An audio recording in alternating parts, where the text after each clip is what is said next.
कुंभ राशि, ये वो राशि या वो लग्न है जिसने अभी कुछ ही समय पहले बहुत सारे ग्रहों के थपेड़े खाए हैं।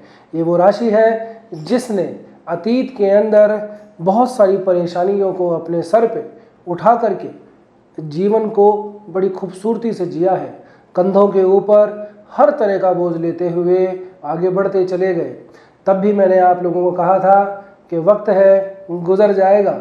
इस वक्त की यही नज़ाकत है, यही खूबसूरती है कि ये गुजर जाता है। आने वाला समय नई रोशनी लेके आ रहा है, नया उत्साह, नया उमंग लेकर के आ रहा है। जी हाँ, मैं बात कर रहा हूँ मई के महीने के अंदर ग्रहों के होने वाले परिवर्तनों से पड़ने वाले आपके ऊपर उस प्रभाव की, जिससे आपके ना सिर्फ निर्णय बदलेंगे बल्कि जीवन भी कई तरीके से, कई दिशाओं में बदल जाएगा। जिस समय की हमें प्रतीक्षा थी वो समय अब आ चला है। जी हाँ, 11 मई से शुरू होगा ये ग्रहों का परिवर्तन और अमूमन 17 मई तक, यानी कि 8 दिनों के अंदर अंदर सभी ग्रहों को, राहु केतु को मैंने नहीं लिया क्योंकि इस महीने के आखिरी दिन के अंदर उनके नक्षत्र में पद में परिवर्तन होगा। बाकी 6 ग्रहों में परिवर्तन इन्हीं 8 दिनों के अंदर हो जाएगा। 11 मई से लेकर के 15 मई के बीच के जो समय है ये बहुत ही उथल पुथल वाला है, लेकिन आपके लिए ये शुभदायी सिद्ध होगा। 11 मई से शुरू होगा मंगल का परिवर्तन। मंगल शनि यानी कि जो आपके लग्नेश, आपके राशिश बनते हैं, उनका साथ छोड़ करके अपनी मूल त्रिकोण की राशि मेष के अंदर प्रवेश करेंगे। जी हाँ, मंगल इस राशि के अंदर बली होते हैं, उनकी खुद की ये मूल त्रिकोण की राशि है। पराक्रम भाव में मंगल जैसे ग्रह के आ जाना मेहनत, परिश्रम, पराक्रम और अपने आत्मबल से दुनिया को झुका देने वाला बनाता है। यहीं से मंगल की अगर दृष्टि की बात करूं तो मंगल अपनी चौथी दृष्टि आपके छठे भाव पे, भाग्य भाव पे सीधी और समसप्तक दृष्टि और अपनी दूसरी राशि जो आपके कर्म को दर्शाती है वृश्चिक राशि के ऊपर डालेंगे। मंगल का ये प्रवास आप लोगों के लिए ना सिर्फ अपने करियर के अंदर एक नई उन्नति लेकर के आएगा, बल्कि साथ ही के अंदर आपके भाग्य में भी परिवर्तन करने जा रहा है। भाग्य में परिवर्तन का कारण और भी दूसरा है। जी हाँ, अगर आप देखें तो आपके भाग्य के स्वामी जो बनते हैं शुक्र, वो भी 14 मई को यहाँ से प्रवास करेंगे और आ जाएंगे आपकी दूसरी त्रिकोण की राशि पंचम भाव के अंदर। अब नवम का स्वामी पंचम में चला जाए तो ये एक राजयोग बनाता है। साथ में यहीं पे इसी तारीख के दिन 14 मई को गुरु अपना नक्षत्र बदलेंगे और हो जाएंगे वर्गोत्तमी। जी हाँ, पुनर्वसु नक्षत्र के अंदर गुरु का तीसरा पद जैसे ही आएगा वैसे ही गुरु वर्गोत्तमी हो जाएंगे।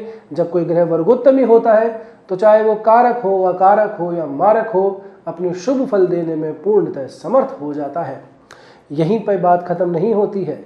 इसी तारीख के दिन 14 तारीख के दिन ही बुध भी प्रवास करेंगे अपने मित्र शुक्र की राशि में। अब आप देख रहे हैं कि शुक्र बुध के घर में है, बुध शुक्र के घर में है, दोनों ही नवम पंचम का संबंध बनाते हैं। तो ये आप लोगों के लिए मैं ये कहूँगा कि इस वर्ष के अंदर सबसे सुंदर, सबसे प्रभावशाली, सबसे शक्तिशाली, सबसे धनदायी, सबसे संपत्तिदायी, सबसे ज्ञान वाला, सबसे भाग्य वाला राजयोग बनाएंगे। जी हाँ, जब कोई ग्रहों में राशि परिवर्तन होता है और उन ग्रहों की आपस में भी मित्रता हो तो ये सोने पे सुहागा हो जाता है। दोनों ही एक दूसरे के घर का प्रभाव देने लग जाते हैं। तो आप लोगों के लिए ना सिर्फ भाग्य में वृद्धि का समय है, बल्कि साथ साथ में अपनी ज्ञान, अपनी कौशल, अपने पराक्रम, अपने परिश्रम, अपनी मेहनत से अपनी व्यक्तित्व को निखारने का, अपनी समाज में प्रतिष्ठा प्राप्त करने का, अपनी इज्जत समाज में प्रतिष्ठित करने का ये समय आ जाता है। संपत्ति के भाव के अंदर सूर्य का आ जाना, और सूर्य जैसा ग्रह आप लोगों के लिए सप्तमाधिपति बनता है और यहीं पे इनके साथ में बुध भी आ रहे हैं। तो संपत्ति सृजन करने के लिए ये सबसे बेहतर समय है। जो लोग व्यापार करते हैं, व्यवसाय से अपना जीवन यापन चलाते हैं, चाहे छोटा हो, चाहे बड़ा हो, चाहे मझोला हो, उन सब के लिए ये समय व्यापार से संबंधित संपत्ति सृजन करने का समय रहेगा। इसके बाद में अगर मैं बात करूं आप लोगों के लिए आपके कार्य क्षेत्र की, आपके वर्किंग प्लेस की, आपके कर्म की, आपकी जॉब की, आपकी नौकरी की, तो उसके लिए भी ये समय बहुत ज़्यादा शुभदायी रहने वाला है। ये सूर्य और बुध जैसे ग्रह सीधी सीधी दृष्टि डाल रहे हैं आपके कर्म भाव के ऊपर, और यहीं से कर्मेश, आपके पराक्रमेश जो बनते हैं वो भी कर्म भाव पे दृष्टि डालते हैं। तो सूर्य, मंगल, बुध जैसे ग्रहों की कर्म भाव के ऊपर दृष्टि आ जाना व्यक्ति को योग्यता के हिसाब से आगे पद प्राप्त करवाता है, व्यक्ति को नौकरी में परिवर्तन करवाता है, व्यवसाय में थोड़ा परिवर्तन करवाता है। ये परिवर्तन आवश्यक नहीं है कि ये आपके कंपनी को परिवर्तित कर दे या आप जिस भी संस्थान से जुड़े हुए हैं उसको परिवर्तित कर दे, या आपके पद को, आपके कद को बढ़ाने वाला रहेगा। समय गुजरेगा, 3 ही दिन बीतेंगे, 17 मई आएगी और शनि जो कि आपके लिए आपके लग्नेश, आपके राशिश बनते हैं, वो इस पूरे काल चक्र की, इस भव चक्र की अंतिम यात्रा का अंतिम पग रखेंगे। जी हाँ, ये रेवती नक्षत्र के अंदर 17 मई को गोचर करेंगे और आने वाले समय जब तक ये इस मीन राशि में है तब तक इसी नक्षत्र में रहेंगे। ये नक्षत्र फिर से आप लोगों के लिए जो पंचमेश बुध बनते हैं उनका ही है। जी हाँ, रेवती नक्षत्र के स्वामी बुध ही बनते हैं। तो ये यात्रा, अंतिम यात्रा आपके लग्नेश, आपके राशिश की आपके लिए तथास्तु कहकर जा रही है। बस कहना आपको है, आपकी इच्छाओं को प्रकट करना आपको है। बस अपनी जो भी मनोकामनाएं हैं उनको पूरा करने का समय आ रहा है। आपके लग्नेश, आपके राशिश, क्योंकि इनकी ही मूल त्रिकोण की राशि आपका लग्न बनती है, आपकी राशि बनती है। कुंभ राशि को जब भी मैं देखता हूं तो एक बहुत बड़े संत हुए कबीरदास जी, उनकी पंक्तियां मुझे कुछ यूं याद आती है कि जल में कुंभ, कुंभ में जल, बाहर भीतर पानी, फूटा कुंभ जल जल ही समाना, यह तत्कयो ज्ञानी। जो लोग जानकार हैं वो समझ गए होंगे। बहरहाल अभी के लिए तो मैं इतना कहूँगा कि शनि का ये प्रवास आप लोगों के लिए अंतिम और शुभ आशीर्वाद लेकर के आ रहा है शनि के लिए। साथ ही में पंचमेश और नवमेश की ये जो युतियाँ हैं ना सिर्फ भाग्य में वृद्धि करती हैं बल्कि ज्ञान में, सम्मान में, समृद्धि में वृद्धि करती हैं। जिन लोगों की संतानें हैं, संतान से सुख जिनको चाहिए, जिनको प्राप्त करने की इच्छा है या ना भी हो, उन लोगों के लिए भी संतान का सुख यहाँ पे ज़रूर मिलेगा। अब एक बात मैं आप लोगों को और समझा देता हूँ।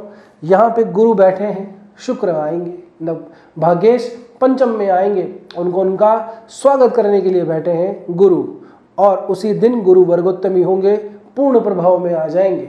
2 विपरीत धारा के बड़े महान ज्ञानी ग्रह एक जगह ज्ञान भाव में बैठ रहे हैं तो बुद्धि के अंदर बड़ा परिवर्तन लेकर के आएंगे। जी हाँ, एक आध्यात्म का गुरु है, एक भौतिक सुखों को देने वाला शुक्र है। तो जीवन किस दिशा की ओर लेके जाया जाए कि सांसारिक सुखों में ही सबसे बड़ा सुख है या फिर आध्यात्मिक पथ पे ही सबसे बड़ा सुख है, यहीं से ही मुक्ति का मार्ग है। इस तरह के विचार दोनों आपस में टकराएंगे और जब जो विपरीत धारा के विचार जब आपस में टकराते हैं तो सृजन होता है। सृजन होता है एक नवीनता का, मंथन से निकलता है जैसे अमृत, वैसे ही इस टकराव से आपके अंदर एक ज्ञान का प्रस्फुटन होगा। आपको अपने जीवन की दिशा यहाँ से मिलेगी, आपको अपने जीवन का औचित्य यहाँ से मिलेगा। अपनी ही बुद्धि, अपने ही ज्ञान, अपने ही कौशल, अपने ही मेहनत, अपनी पराक्रम से आपने जो कमाया है, जो कमाने वाले हैं, उस दिशा के अंदर आपका भी अंतिम पग चल पड़ेगा। जी हाँ, एक बात जरा सावधान होकर के समझ लीजिए कि जब भी मंथन से अमृत निकलता है तो उससे ठीक पहले निकलता है हलाहल विष, जिसको धारण किया था महादेव शंकर ने अपने कंठों के अंदर। तो यदि आप में भी ऐसा सामर्थ्य है कि उस विष को धारण कर सके, तभी आप आगे इस बड़े निर्णय का लाभ ले पाएंगे। यानी कि कुछ छोड़ना पड़ेगा, कुछ नया पकड़ना पड़ेगा। जो आपको बहुत प्रिय है वो हो सकता है छूट जाए, जिसके बारे में आपने विचार नहीं किया वो हो सकता है आपके जीवन की आगे की नियति बने। ये ग्रहों का गोचर कुछ यही आपके लिए बता रहा है। जी हाँ, यदि आप लोगों के लिए अभी वर्तमान में गुरु की, शुक्र की, बुध की या यूं कहूं कि मंगल की कोई दशा, कोई अंतरदशा, कोई महादशा चल रही है तो मान के चलिएगा ये ग्रहों का गोचर आपके लिए जीवन को परिवर्तन करने वाला है और ये जीवन की नियति, जीवन की दिशा आप लोगों के लिए तय करने वाला है। आने वाला समय अब आपके हाथ में ही रहने वाला है। बस निर्णय आपको करना है, इस समय को संभालना है, इस समय की अच्छी उपयोगिता को अपने अनुसार ढालना है। छोटी मोटी परेशानियां जनाब सबके जीवन में आती हैं तो उसका छाती पीट करके रोना नहीं रोया करते। जो समय आपके लिए हाथ बढ़ा करके लेकर आ रहा है उसे थाम लीजिए, उसका स्वागत कीजिए और उसे स्वीकार कीजिए। ठीक है, आप लोगों के लिए घर, दुकान, मकान, संपत्ति ये बनाने का समय है। मेहनत को पराकाष्ठा के लेवल पे ले जा करके और अपनी छवि को समाज के अंदर स्थापित करने का समय है। आप लोगों के लिए अपने ज्ञान के कौशल को, अपने बुद्धि के कौशल से अपने जीवन को सुधारने का समय है। आप लोगों के लिए इस जीवन को अंतिम मोड़ देने का समय है। अपने भाग्य का जो उदय आप देखेंगे उसको सही दिशा आपके द्वारा ही दी जाएगी, क्योंकि यहाँ पे दो बड़े गुरु हैं। अब आप किस ओर अपना रुख अपनाते हैं ये आपकी नियति, आपके ग्रह, आपकी पत्रिका डिसाइड करेगी।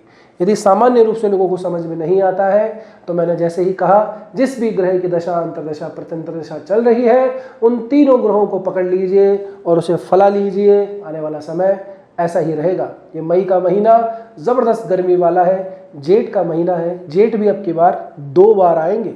अधिक मास है जेठ का, यानी कि गर्मी ज़बरदस्त पड़ेगी।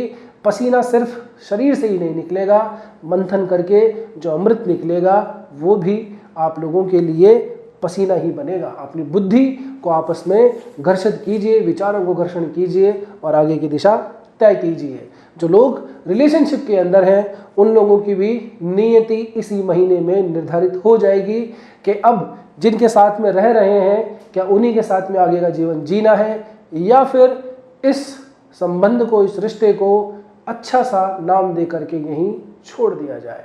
आगे फैसला आपका है। यदि कोई बात समझ में नहीं आती है, ज्योतिष से संबंधित कोई प्रश्न है, कुछ गाइड करना है, कुछ लेना है, कुछ समझना है, हमसे संपर्क करना है तो स्क्रीन के ऊपर नंबर दिए हुए हैं, आप बेहिचक हमसे संपर्क कर सकते हैं। उम्मीद करता हूं कि यहाँ तक पहुँचे हो तो वीडियो ठीक ही लगा होगा।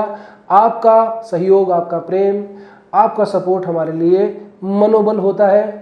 तो विनती करता हूँ कि जो भी आप इस चैनल के लिए कर सकें, लाइक, शेयर, सब्सक्राइब वो कर दीजिएगा। विनती बस मेरी हाइप करने की रहती है, तो वीडियो को हाइप ज़रूर से दे दीजिएगा। आपका कोई सुझाव हो तो ज़रूर से कमेंट करके बताइएगा। मिलते हैं अगले ऐसे ही जानकारी वाले वीडियो में। तब तक के लिए स्वस्थ रहिए, मस्त रहिए, अपना और अपनों का ध्यान रखिए। जय श्री कृष्णा, जय श्री राम, हर हर महादेव।